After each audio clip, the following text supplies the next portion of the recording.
Bonjour à tous. Bonjour. Bienvenue au webchat inédit de L'Oréal.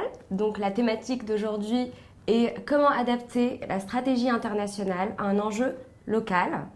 Donc pour cette session aujourd'hui, vous avez Echavi Naïma et Malika Koné. Donc on va peut-être commencer par faire les présentations. Alors je suis marketing manager sur la zone Middle East Africa sur L'Oréal Paris et plus spécifiquement sur la catégorie Hair Care.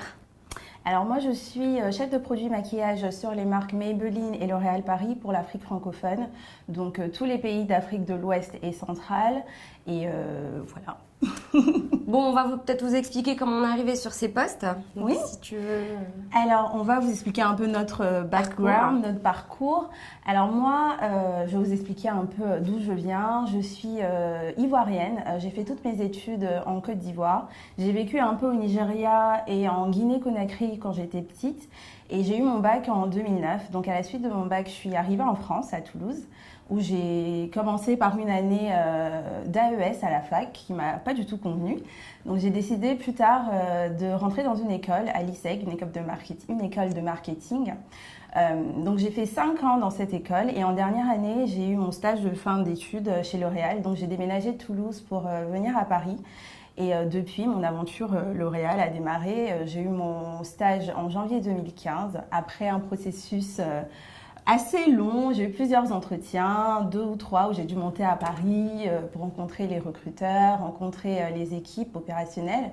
Et finalement, ça aboutit sur un stage sur la Zamo, donc sur la marque Dark & Lovely et sur les marques Lasca de la France. Ensuite, j'ai eu la chance de pouvoir intégrer L'Oréal sur les nouveaux marchés qu'on va vous expliquer un peu plus tard. On va expliquer le fonctionnement un peu de cette structure. Donc j'ai travaillé 1 an et demi sur la marque Mixa sur une gamme spécifique Afrique. Et au mois de juin, je suis passée sur la marque Maybelline Afrique francophone. Donc voilà un petit peu pour mon parcours. On va rentrer un peu plus en détail tout à l'heure sur la structure de nos équipes et de notre organisation. Donc je laisse Naïma nous présenter. Ok. Alors moi je suis marocaine, donc j'ai vécu toute ma vie au Maroc, à Casablanca. Donc j'ai fait mes études aussi à Casa, à l'ISCAO pour ceux qui connaissent. Ensuite j'ai fait mon Master 1, Master 2 à Montpellier. Mon stage de fin d'études à Paris, chez M6.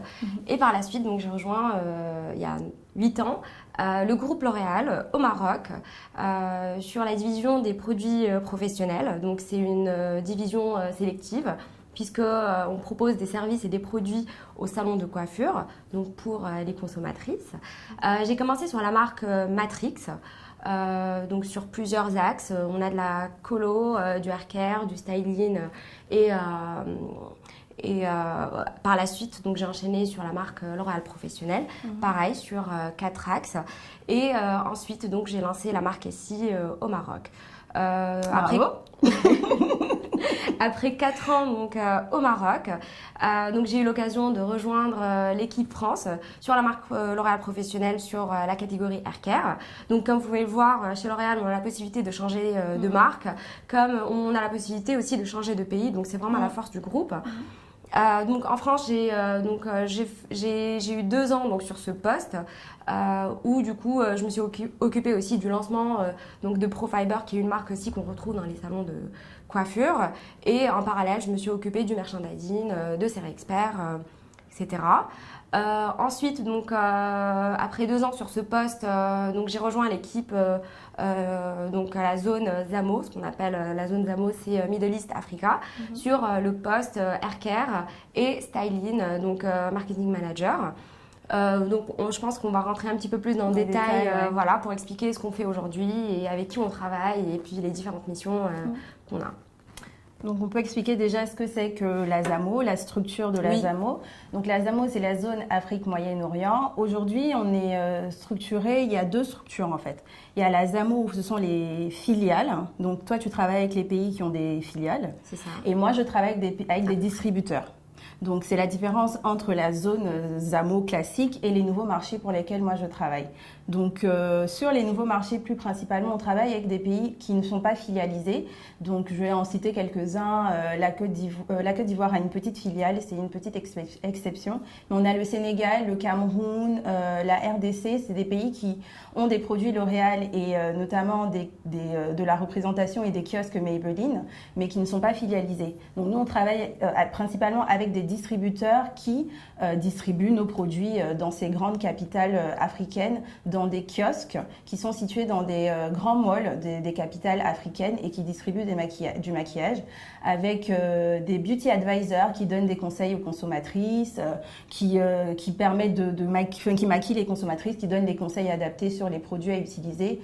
Donc c'est notre distribution en Afrique de l'Ouest et centrale. Pour la ZAMO, c'est un peu différent parce qu'on a des structures dans chaque pays. Dans chaque pays. Ils sont plus autonomes, on va dire, que les pays. Exactement, qui eux-mêmes travaillent avec des distributeurs, mais tout est fait donc, au niveau de la structure donc, de l'entité. Donc on a pas mal de pays aussi. C'est des pays qu'on va regrouper soit parce qu'ils sont sur la même région géographique, soit c'est parce qu'on a à peu près les mêmes besoins problématiques ou typologies, que ce soit au niveau du haircare ou du skincare, mais on a des pays comme le Maroc, l'Afrique du Sud, l'Égypte, Dubaï, l'Arabie Saoudite, l'Iran, le Liban, voilà, le Pakistan. Donc comme vous pouvez le voir, donc c'est très large. Oui, c'est très large et très varié. Donc c'est vraiment des business qui sont différents aussi, mais on retrouve quand même pas mal de similitudes au niveau donc de la gestion au quotidien. Donc je pense qu'on va peut-être enchaîner avec vos questions. Voilà. Alors, première question. Donc c'est une question donc, de la part de Julien. En quoi consiste votre job actuel exactement? Donc, alors pour répondre à cette question, je pense qu'il est important aussi d'expliquer aujourd'hui les différentes entités. Donc, on a ce qu'on appelle la DMI, donc la Direction Marketing Internationale. Donc, c'est de là où émane la stratégie globale, où on a une offre produit. On a aussi une proposition au niveau de la communication. Donc, c'est ce qu'on appelle l'international. Et puis, on a les pays. Donc, entre cette direction internationale et puis les pays, on a ce qu'on appelle une zone. Donc, c'est un peu l'intermédiaire entre les deux. C'est-à-dire que notre job, c'est essayer d'adapter cette stratégie, voilà, aux régions qu'on va gérer et on va essayer de monitorer aussi la traduction de cette stratégie parce qu'aujourd'hui, on va avoir une stratégie globale. On ne peut pas avoir la même stratégie dans tous les pays parce qu'on n'a pas les mêmes problématiques, parce que voilà, on a des spécificités dans chaque pays. Et notre rôle aujourd'hui, c'est de réécrire une stratégie qui est globale ZAMO et par la suite aller plus dans le détail et aller vraiment dans le customiser, on va dire. Adapter au mieux nos stratégies internationales à nos différents pays. Parce qu'on a des pays qui ont des cultures qui peuvent être complètement différentes les unes des autres. Nous, notre travail au quotidien, c'est vraiment d'adapter au mieux la stratégie qui nous est donnée par la DMI à nos différents pays, à trouver les mots qu'il faut, à trouver la manière qu'il faut, la stratégie qu'il faut, la mécanique qu'il faut pour mieux adresser nos consommatrices et nos consommateurs de manière générale. Et pour vraiment simplifier, je pense qu'il y a vraiment 3 points à retenir. C'est on réécrit la stratégie, on va retravailler l'offre produit pour voir est-ce qu'on a les bons produits, est-ce qu'on a les bons ingrédients, les bonnes formules, puisqu'on a des spécificités, que ce soit par rapport à la peau, aux cheveux ou au make-up ou autres catégories. Et il faut voir si on communique aussi de la bonne manière, parce qu'on ne va pas communiquer de la même manière avec une consommatrice par exemple caucasienne et une consommatrice afro ou pakistanaise par exemple. Mais du coup, pour rentrer un petit peu plus dans le détail de notre job, je pense qu'il est important aussi de voir, de revoir ensemble l'acheminement par exemple d'un produit. Comment est-ce qu'il arrive aujourd'hui à une consommatrice? Parce que notre job est quand même assez particulier parce qu'on touche à tout. Donc je pense que ça serait vraiment un bon exercice pour vous dire à quel moment est-ce qu'on va intervenir. À quel niveau de détail on Exactement. Donc là, je pense que tout le monde le sait, tout commence par un besoin. Donc on sait que c'est un besoin conso. Comment est-ce qu'on arrive à identifier ce besoin? C'est à partir donc de toutes les études de comportement des consommatrices qu'on fait, donc des analyses des dernières tendances, de la veille concurrentielle aussi. Ce qui se passe sur le marché, exactement. Quelles sont les marques qui émanent, quelles sont les tendances qui émanent. Voilà, aussi, les nouvelles gestuelles, etc. Ouais. Donc c'est à partir de ça qu'on essaie d'identifier un besoin ou de créer un besoin, parce que c'est important. On ne fait pas que répondre à un besoin existant, mais aussi essayer de créer quelque chose. Donc ça, c'est la première étape. Donc ça, on intervient à ce niveau-là avec bien sûr le département des études pour vraiment trouver de bonnes idées et puis de créer quelque chose de nouveau, de pertinent. Deuxième étape, c'est on est en contact direct avec des laboratoires pour la partie formulation. Donc pour la partie formulation, on va travailler sur des technologies, voir quelles sont les formules les plus puissantes qu'on peut utiliser, quel que soit le besoin donc identifié. Et en parallèle, donc on a toute la phase design, packaging, etc. Puisqu'il faut avoir un produit donc, et le contenant. Et du coup, on travaille avec des agences très performantes dans la matière pour avoir les bonnes couleurs, le bon message à transmettre. Et globalement, donc ça c'est la deuxième du coup étape, c'est la partie développement. Donc ça c'est la partie que normalement le département marketing international travaille dessus. Normalement, c'est eux qui travaillent dessus. Mais comme nous, on a cette particularité à adapter, on va dire, notre offre produit à notre région. Donc, on a aussi ce travail de retravailler des produits qu'on expliquera peut-être par la suite. Ensuite, donc, la troisième étape, c'est OK, on a un produit, on a une super formule, mais comment est-ce qu'on va communiquer? Donc, aujourd'hui, la DMI, à l'international, donc, nous propose une plateforme, on va dire, de communication.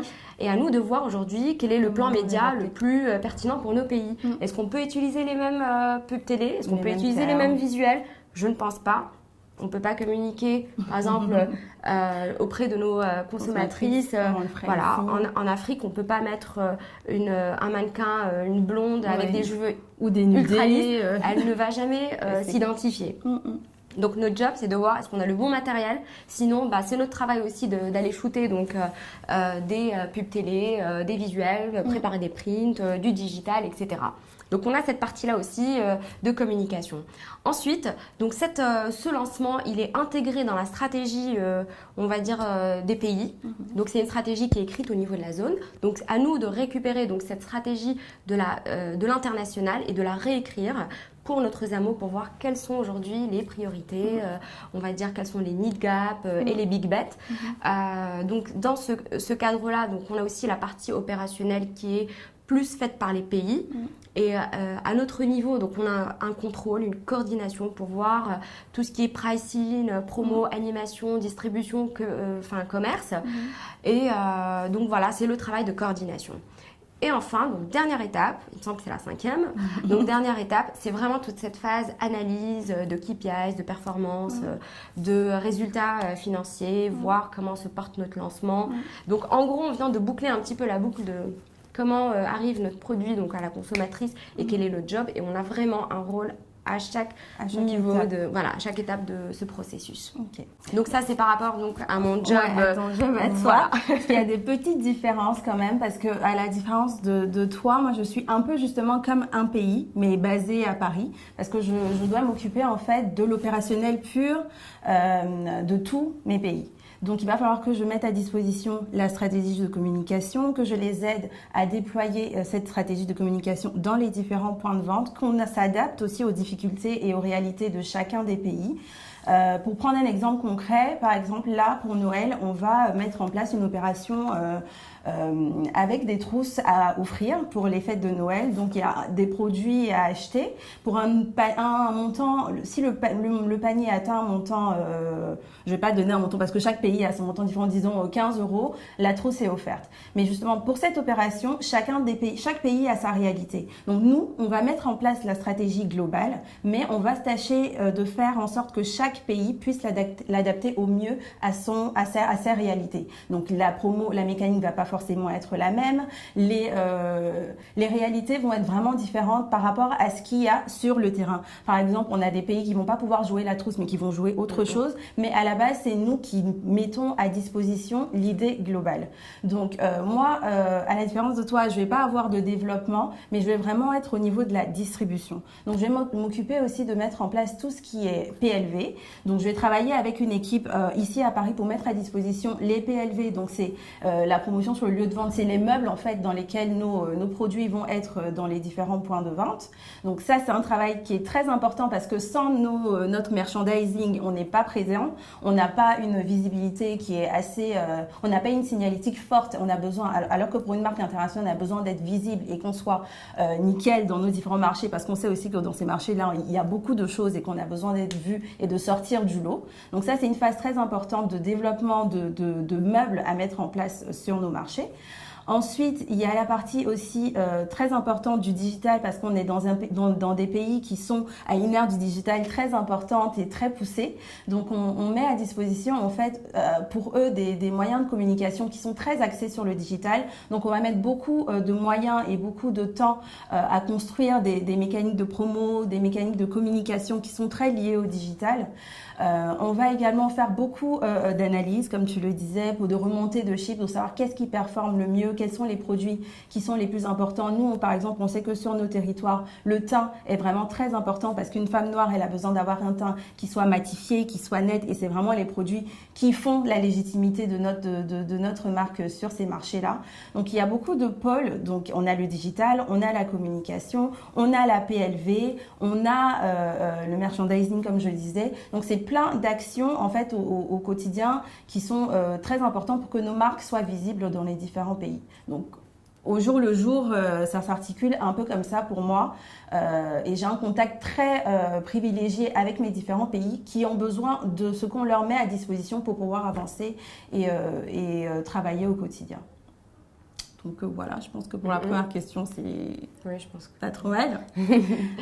Alors, prochaine question. Guillaume, parlez-nous de votre team. Comment êtes-vous organisé? Donc, je pense là encore, on va avoir deux réponses différentes parce qu'on n'a pas du tout la même organisation. C'est ça. Donc, Alors, moi, aujourd'hui, dans mon équipe, on va dire qu'on est deux. J'ai ma directrice marketing, j'ai une directrice marketing et moi qui suis chef de produit maquillage. Donc, on est deux à s'occuper de 9 pays. Donc, je vous cache pas que c'est un challenge, mais c'est vraiment intéressant de pouvoir avoir justement ces différences entre ces différents pays et leurs spécificités respectives. Donc, c'est challenging. On est amené à beaucoup voyager, à aller dans les pays justement pour rester au contact de leurs besoins. Et voilà, aujourd'hui, on est deux à s'occuper de ça. Alors, moi, mon niveau, donc, alors là encore, je vais encore expliquer parce qu'on a plusieurs silos. Donc, on a la direction marketing internationale, donc c'est une équipe d'une centaine de personnes avec qui on travaille, on va dire au quotidien pour avoir toutes les informations, donc les directives, on va dire internationales. Et puis nous, à notre niveau, donc au niveau de la zone, donc on a notre patron, on va dire le directeur général donc de la zone. Ensuite, donc on a des directeurs marketing. Chaque directeur marketing va s'occuper d'une marque. Et sur la marque L'Oréal Paris, donc on a donc les marketing managers qui vont s'occuper de deux catégories. Donc moi, en l'occurrence, je m'occupe de deux catégories, donc du hair care et du styling. Et puis donc on a des personnes qui travaillent avec nous, donc des stagiaires que j'appellerai chef de produit, assistant marketing. Oui, voilà, assistant marketing ou limite chef de produit compte tenu donc de la nature du job descriptif, parce que c'est vraiment on va dire un gros boulot qui est fait par nos stagiaires. Et puis d'un autre côté, donc on a tous les pays avec qui on travaille, on a plus d'une quinzaine de pays. Et dans chaque pays, donc on a pareil, donc une structure DG, DM, chef de produit, avec qui on travaille vraiment au quotidien. Et d'où la complexité un petit peu de la zone. Et d'où aussi la richesse du travail qu'on a, c'est parce qu'on est en contact avec plusieurs entités, on fait en même temps ce travail de coordination, on jongle entre les deux, donc c'est ce qui fait la richesse aussi de ces postes. Je vais compléter en disant qu'effectivement on est deux à Paris, mais c'est vrai qu'on a des make-up managers dans nos différents pays, donc on en a une make-up manager au Sénégal, en Côte d'Ivoire, au Cameroun, qu'on réunit une fois par an justement pour leur donner la stratégie de la marque, pour leur donner les lancements à venir, et chacune respectivement dans leur pays, elles ont leur équipe de make-up de beauty advisor qui sont au nombre environ de 4 par kiosque. Donc c'est une grosse organisation quand même. Quand on réunit tout ce monde, ça fait quand même une grosse équipe qui travaille au final sur la marque Maybelline dans nos différents pays. Et comme tu disais, on a aussi, il y a ma N+1 et mon N+2 au-dessus d'elle, qui est le directeur Afrique et Dom-Tom, qui s'occupe de tous les pays qui justement ne sont pas filialisés. Et au-dessus de lui, il y a le directeur général qui a sous lui les Dom-Tom, l'Afrique et le Maghreb. Donc c'est une structure qui est quand même plutôt organisée avec plusieurs zones qui sont représentées. Donc ça s'organise plutôt comme ça. Mais en détail pour le marketing, nous on a la structure à Paris, on a la directrice marketing et la chef de produit maquillage basée ici et des make-up managers dans les différents pays où il y a les distributeurs qui ont des équipes locales qui font la vente au quotidien des produits de maquillage. Et juste peut-être pour vous expliquer, parce que c'est une question qui peut éventuellement se poser, c'est aujourd'hui comment est-ce qu'on arrive à s'organiser? Parce que voilà, on est loin de nos marchés. On est loin de nos marchés, ouais. On a plusieurs interlocuteurs, ce qui peut ne pas être facile au quotidien. Ouais. Il faut être super bien organisé, clairement. Très flexible parce aussi. qu'on a énormément d'infos, polyvalent, énormément de data, parce qu'on récupère des data de tous les pays, alors qu'on sait très bien que quand on est en pays, on a été en pays, on a beaucoup d'informations. Et là, l'idée, c'est vraiment de tout synthétiser, en fait, ça, et d'avoir une vue globale sur tout ce qui se passe sur nos différents marchés. Exactement. Et puis surtout, de suivre, de faire le follow-up avec chaque pays, tout en gardant en vue ce qui se fait au niveau de l'international. Donc globalement, comment ça s'organise? Donc plusieurs fois par an, donc il y a des réunions qui sont organisées par la DMI, donc par le département international, pour communiquer donc la stratégie ou l'update, on va dire, de la stratégie, ce qui a changé, etc. Puisqu'on évolue au fur et à mesure en fonction donc, du marché et puis de l'évolution aussi des marques et de la concurrence. Donc, nous, on assiste à ces réunions au niveau de l'international où on va récupérer du coup on va dire les grandes lignes directrices. Voilà, directrices. Et par la suite, donc, on va organiser des réunions de zone par pays où, du coup, on va se déplacer dans les pays pour aller voir comment se porte le marché, le business. Le business, eux, donc, du coup, ils nous préparent des présentations, des tournées de terrain, etc. Ça nous permet d'avoir donc... De nous enrichir aussi de ce nous enrichir. En plus, terrains. bien sûr, du travail quotidien qu'on fait avec ces équipes, puisqu'on est en contact permanent avec les pays. Et ensuite, nous aussi, nous à notre niveau, puisqu'on veut que ces pays viennent voir ce qui se fait aussi au niveau donc, du siège, on les invite 3 fois par an pour organiser donc, des meetings où on va avoir vraiment tous les pays qui vont se regrouper. On va partager des best practices venant d'autres zones. Voilà. Et on va partager notre stratégie globale et puis tous les beaux projets qu'on a lancés ou qu'on compte lancer. Voilà.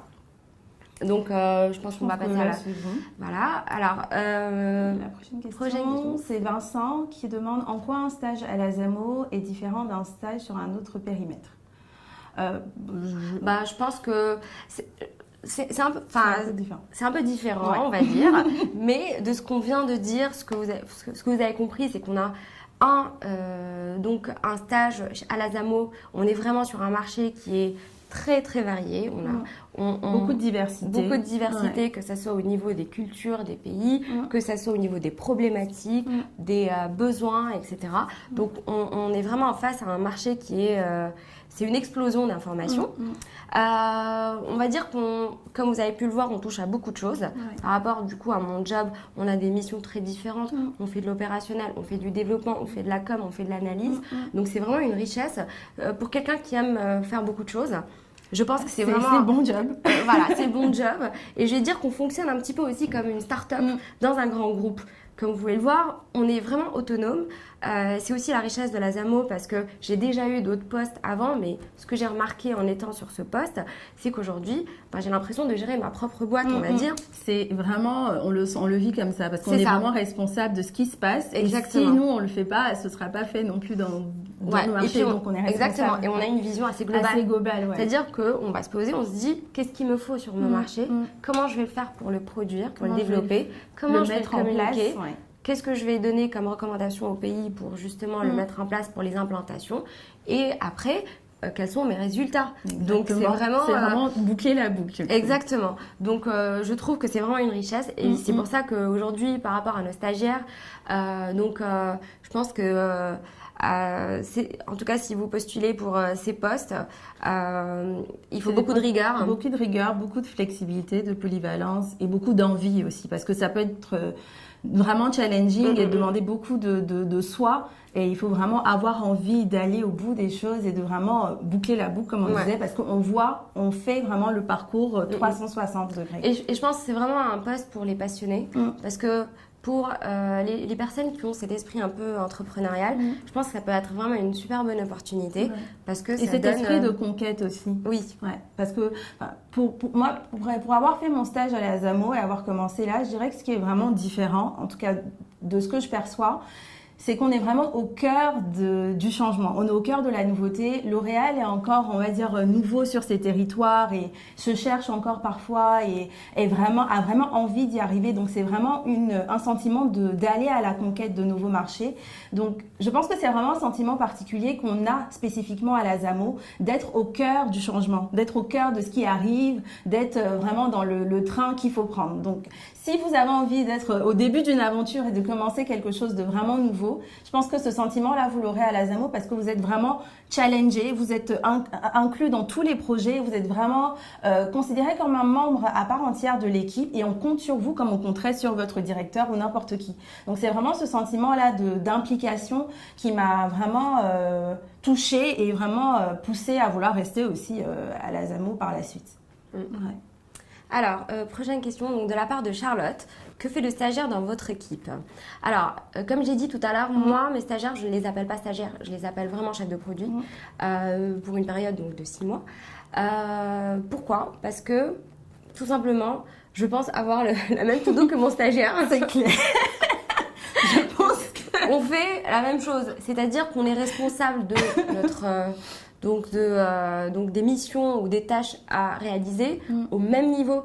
J'ai besoin de quelqu'un d'autonome, j'ai besoin de quelqu'un qui est responsable, qui a la conscience professionnelle, sur qui je peux compter, parce que je ne peux pas être là tout le temps. On a beaucoup de réunions, on a beaucoup de choses. Donc j'ai vraiment besoin de quelqu'un qui est capable de prendre des décisions, j'ai pas besoin de suivre, on va dire, de faire le suivi. Parce que d'être tout le temps derrière. C'est quelqu'un qui sait se prendre en main, qui a de bonnes idées. Quand elle n'a pas la solution, va la chercher. Exactement. Donc ce que je peux dire, c'est vraiment, on a à peu près les mêmes missions. C'est-à-dire que c'est une personne, quand je vais travailler sur le développement, c'est quelqu'un qui va m'apporter de bonnes idées parce qu'on a besoin d'autres d'autres angles. Voilà, pour apporter justement cette approche un petit peu développement, créativité, inspiration, etc.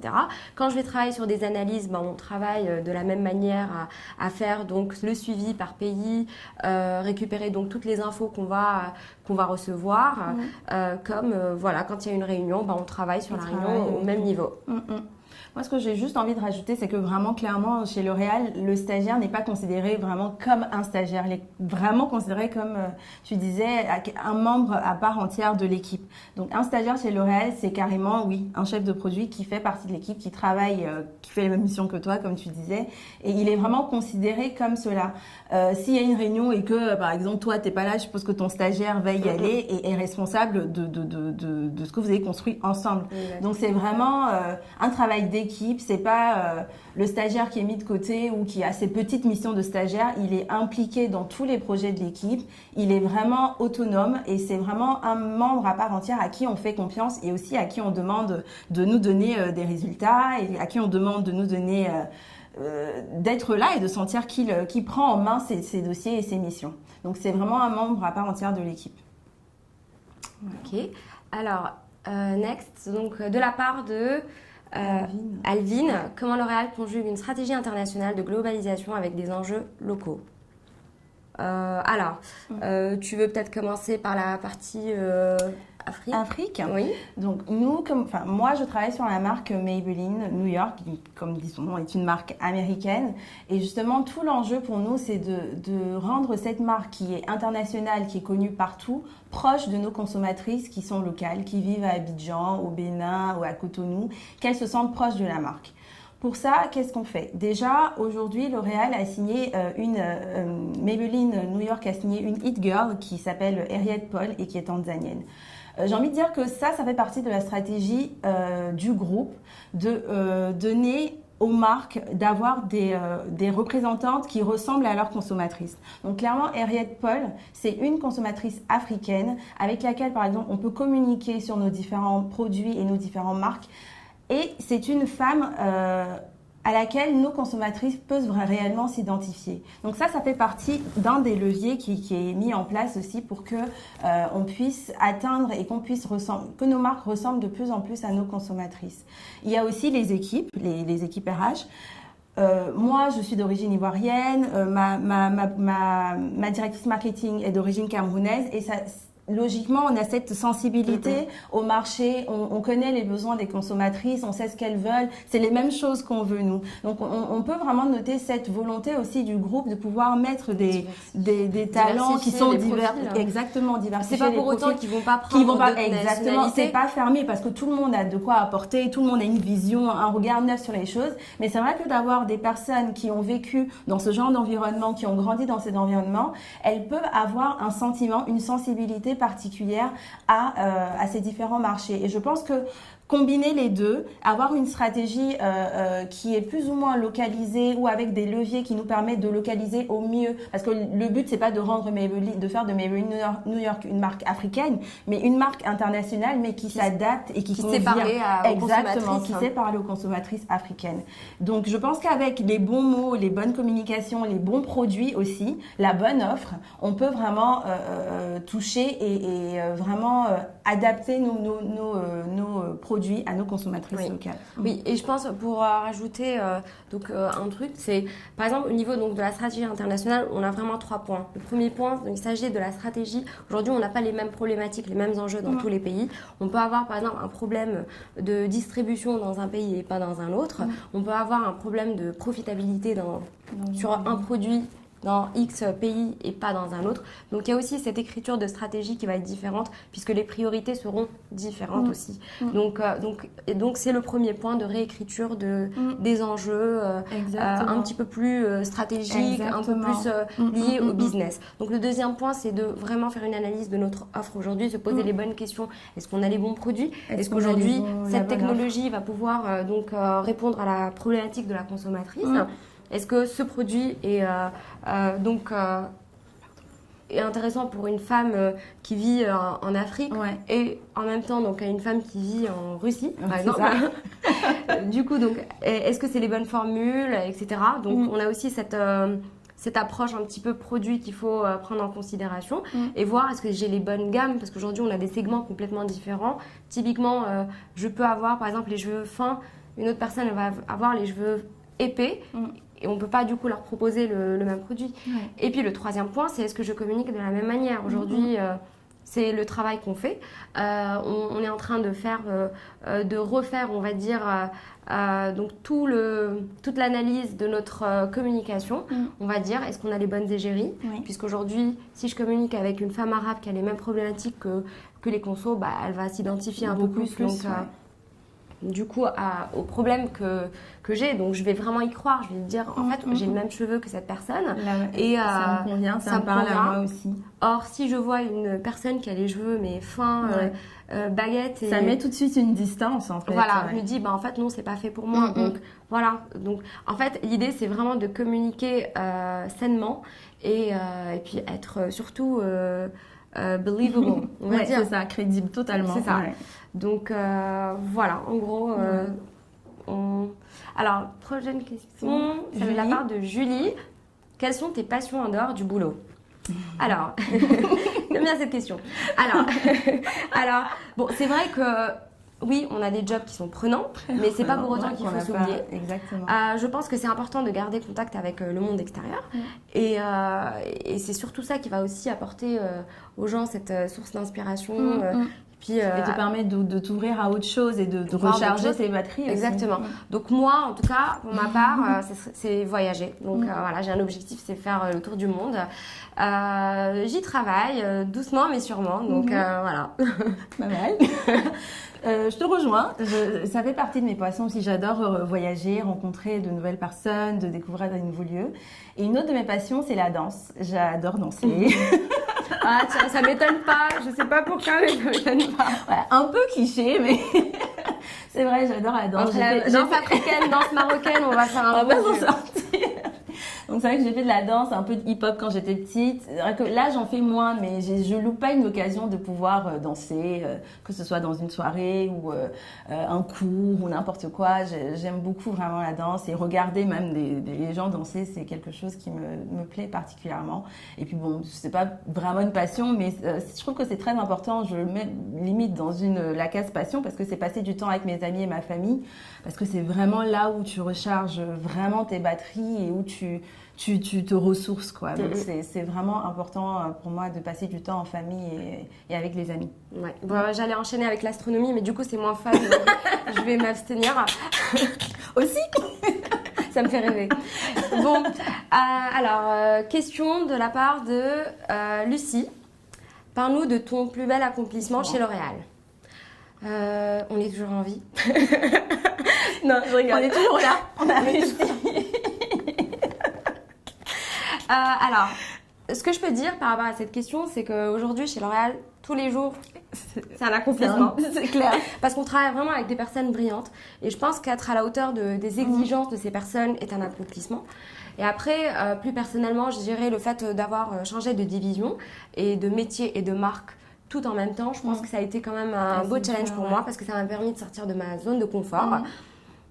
Puisque j'ai eu une carrière pratiquement à 100% division produits professionnels. Et puis d'un coup, à ce stade-là de ma carrière, donc j'ai changé sur quelque chose de complètement différent. Donc je pense que ça a été quand même un beau challenge pour moi. Et de t'adapter. Voilà. Ouais, c'est vrai que c'est pas évident. Ouais. Mais bon, c'est bien réussi. Voilà. Alors pour moi, le meilleur accomplissement, je pense que j'ai travaillé, comme je disais au début, 1 an et demi sur la marque Mixa. Donc je vais vous raconter un peu mon histoire avec Mixa parce que Mixa, on connaît le Mixa en France et il y a une gamme spécifique Mixa en Afrique. Donc on a le Mixa bébé et on a une gamme de 4 laits de beauté. Donc moi, depuis que je suis petite, je connais cette gamme, je l'ai toujours vue. Les odeurs, c'est des madeleines de Proust, je les connais très bien. Donc c'est vrai que rien que le fait d'avoir pu travailler sur Mixa, déjà j'avais une certaine fierté de travailler sur cette gamme-là spécifique Afrique, sur laquelle on faisait du développement. Donc on était vraiment en charge de la vie de cette gamme. Et donc j'ai travaillé à la rénovation, donc à la refonte en fait du packaging de cette gamme qui n'avait pas changé depuis les années 80. Donc j'ai travaillé pendant plus d'1 an. Donc c'est très long le processus avec les agences, refaire les créas, avec l'industrie pour refaire le packaging et tout. Donc ça a été très long et j'ai fini le projet avant de changer de poste. Et là en fait les nouveaux laits de beauté sont sur le marché à partir de janvier avec les nouveaux packs sur lesquels j'ai travaillé. Donc c'est vrai que ça fait très plaisir. Là je vais partir en vacances en Côte d'Ivoire et je vais les voir. Donc je serai très très fière. Donc je pense que ça fait partie d'un de mes meilleurs accomplissements jusque-là chez L'Oréal. Ouais. Ça fait plaisir. C'est clair, tu m'étonnes. Alors, question de la part de Kylian. Choisis un de tes produits et explique-nous en quoi il te caractérise. Bon, bah, ça tombe bien parce qu'on a des produits. Alors, donc si j'ai à choisir un produit, bah, je prendrai celui-ci. Voilà, comme il est là. Alors, pour vous expliquer ce produit, en fait, c'est quoi? Donc, c'est Keratin Straight. Donc, comme vous pouvez le voir, donc j'ai les cheveux lissés. Alors, le constat est simple. Et pourquoi je trouve que ce produit-là est fait pour moi et qu'il me sauve un petit peu la vie. Clairement. Surtout, il fait très moche en ce moment à Paris, donc je crois qu'on a besoin de ce genre de produit. Il pleut. J'aime pas les frisottis. Du coup, bah, ce produit me permet de ne pas avoir de frisottis. Donc, en fait, le constat est simple. Aujourd'hui, le lissage fait partie donc, du quotidien d'une femme arabe. Pourquoi? C'est pour éviter donc, d'avoir des cheveux frisés. Mais pas avoir cheveux bouclés comme moi. Voilà. J'aime quand ils sont bouclés, mais ils sont disciplinés. Un peu difficile. Voilà, quand ils sont disciplinés, oui. Mais du coup, en fait, ce produit, ça tombe bien parce que du coup, j'ai travaillé dessus pour la phase développement. En gros, donc le constat est simple, comme j'ai dit. Une femme aime se lisser les cheveux. Et elle va jusqu'à abîmer ses cheveux. Pourquoi? Parce qu'elle va le faire tous les jours. Pourquoi? Parce qu'elle n'arrive pas à maintenir du coup son lissage longtemps. Pourquoi? Parce qu'il y a la chaleur, l'humidité, etc. Donc, tous les jours, tous les matins, elle va se lisser les cheveux avec un fer à lisser, avec un sèche-cheveux. Et en gros, on sait tout ce qui se passe après. On a les cheveux abîmés. Voilà. Donc, on s'est dit, comment est-ce qu'on peut améliorer le quotidien de ces femmes-là? Donc, on a regardé un petit peu ce que font les femmes qui se lissent les cheveux, comment elles le font. Donc, on a vu qu'il y a pas mal de tendances. Donc, il y a des tendances donc, de kératine que vous connaissez. Beaucoup de femmes arabes se font donc des lissages brésiliens, de la kératine, du botox, etc. Comme elles peuvent faire des homemade recettes, des mélanges à base d'huile. Donc, ça peut être beaucoup d'huile. Alors, une des huiles les plus utilisées, c'est l'huile de ricin. En arabe, on appelle ça habba sauda pour ceux qui ne connaissent pas, donc l'huile de nigel. Et du coup, donc à partir de ça, à partir de ce besoin de cette analyse, on s'est dit, en fait, on va leur proposer un produit qui permet de maintenir leur lissage pendant plus de 72 heures. On s'est dit que 3 jours, donc ça serait parfait parce qu'après, voilà. Et nous, voilà, c'est comme ça que... il est né. Voilà, il est né. Et aujourd'hui, voilà, il s'est commencé par ça. Okay. Moi, je pense que le produit qui me caractérise le plus, c'est ce rouge à lèvres. Donc, c'est le Super Stay Matte Ink de Maybelline. Donc, c'est un rouge à lèvres mat. Je pense que vous n'aurez pas échappé à la tendance du mat. Aujourd'hui, toutes nos consommatrices veulent du mat, du rouge à lèvres qui tient, qui reste toute la journée, même quand elles mangent, même quand elles font... tout et n'importe quoi, elle veut que le rouge à lèvres reste. Et moi, je pense qu'il me caractérise parce que c'est un rouge à lèvres qui est résistant et je pense que pour travailler sur L'Oréal, il faut avoir beaucoup de résistance, il faut être persévérant, il faut avoir de la flexibilité et je pense que c'est quelque chose qu'on acquiert au fil des années en travaillant dans ce groupe.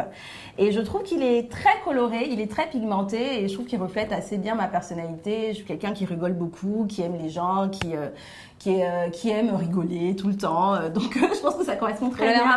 On l'avait remarqué. Très bien à ma personnalité, donc qui est plutôt pétillante. Et donc, voilà, je pense que c'est le produit qui me correspond le mieux. Voilà. Alors, next. Question de la part de Adrien. En quoi te sens-tu proche de la culture du groupe? Alors, moi, ma réponse va être assez simple au final. L'Oréal a des valeurs finalement, je trouve, quand je me suis posé la question, je me suis dit L'Oréal a des valeurs qui sont très familiales au final et c'est une entreprise qui à la base est familiale. Et je pense que ces valeurs de solidarité, de partage, on les ressent et on les vit au quotidien dans le groupe.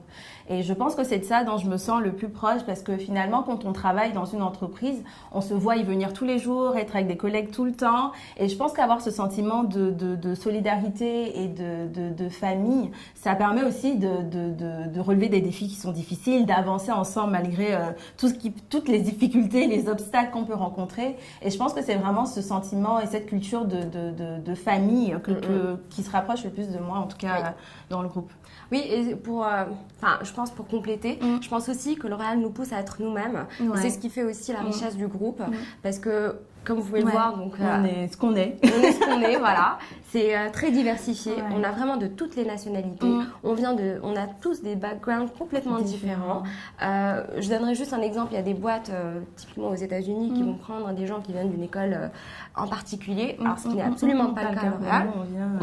On vient de partout, en fait. On vient de partout, d'écoles différentes, de pays différents, de cultures différentes. Exactement. Et je pense que c'est ce qui fait aussi la force de L'Oréal, puisque c'est pas seulement communiquer pour attirer donc une consommatrice ou autre, c'est vraiment ce qui est intéressant, c'est ce qu'on vit en interne. Exactement, ils veulent des idées différentes et on a droit aussi à l'erreur, ce qui est très important. Voilà, chose qu'on ne retrouve pas ailleurs, parce que en fait, on nous pousse à sortir de notre zone de confort. Voilà. On sait très bien, soit ça passe, soit ça casse. Quand ça passe, on est les rois du monde. Quand ça casse, on tombe et on se relève. On est ensemble. C'est ça. Voilà, donc alors la question de Johan qui nous demande la mission du groupe Beauty for All. En quoi pensez-vous participer à aider des milliards de personnes chaque jour? Ok, alors comment est-ce qu'on peut aider je pense, comment nous au quotidien, par ce qu'on fait, et je pense que c'est comme ça que je comprends la question de notre travail au quotidien. Alors, pour répondre à cette question, je vais peut-être commencer par un truc un peu classique qu'on dit toujours. on parle beaucoup de beauté, je pense, intérieure, mais après, je me dis, pour être bien dans sa tête, il faut être bien dans son corps. Exact. Justement, je crois que L'Oréal, aujourd'hui, ce qu'on essaie de faire, c'est de démocratiser l'offre. Il y a de tout. Et pour tout le monde. Donc, on a des produits pour différents budgets, aussi différents besoins. Différents besoins, différents budgets. Ouais, que ce soit même au niveau donc, des zones géographiques. Donc, on a vraiment des produits adaptés une réponse à tout. Ouais. On pense que les consos aujourd'hui sont, que ce soit des hommes ou des femmes, une personne est unique. Une personne est unique parce qu'elle a envie aussi de transmettre un message, elle a envie de transmettre aussi une personnalité, comme elle le fait avec des habits, comme elle le fait avec, on va dire, sa réflexion, son intelligence. Elle a envie de le faire aussi avec ses produits. Ton parfum en fait, il va te révéler, je sais pas, te représenter aussi. Ta coupe de cheveux, la manière avec laquelle tu te coiffes aussi, ton make-up quotidien aussi, il va en dire long sur ce que tu veux transmettre aussi. Donc, en gros, c'est vraiment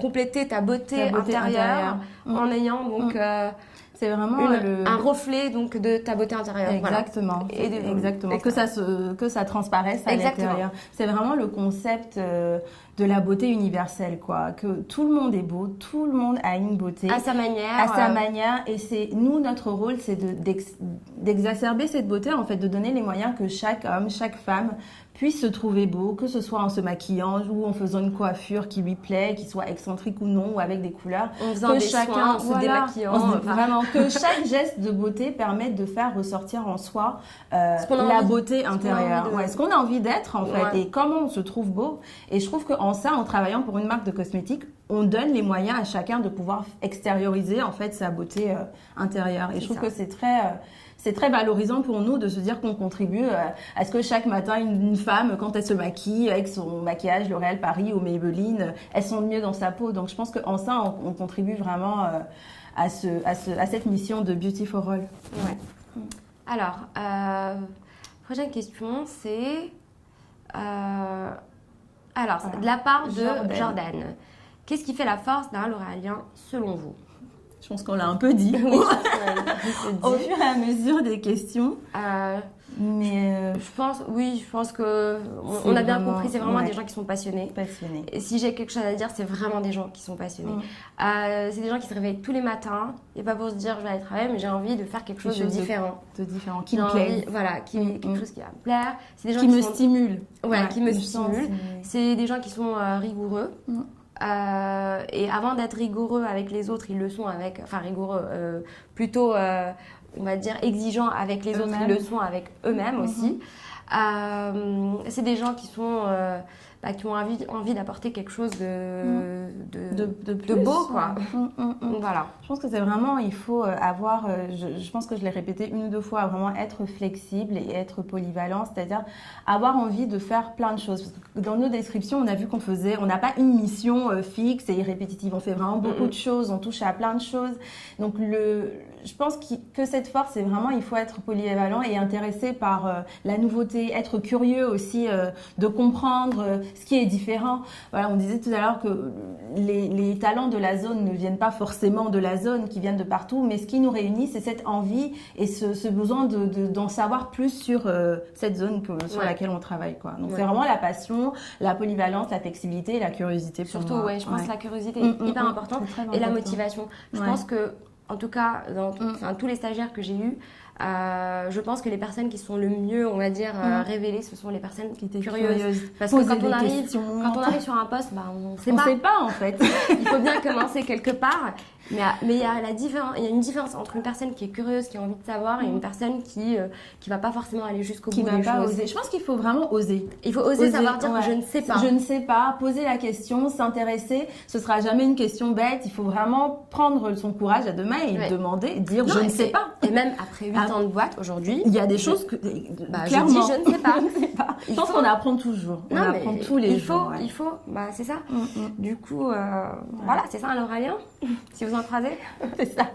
Alors, de la part de Judith, quel est le meilleur conseil que tu aies reçu chez L'Oréal?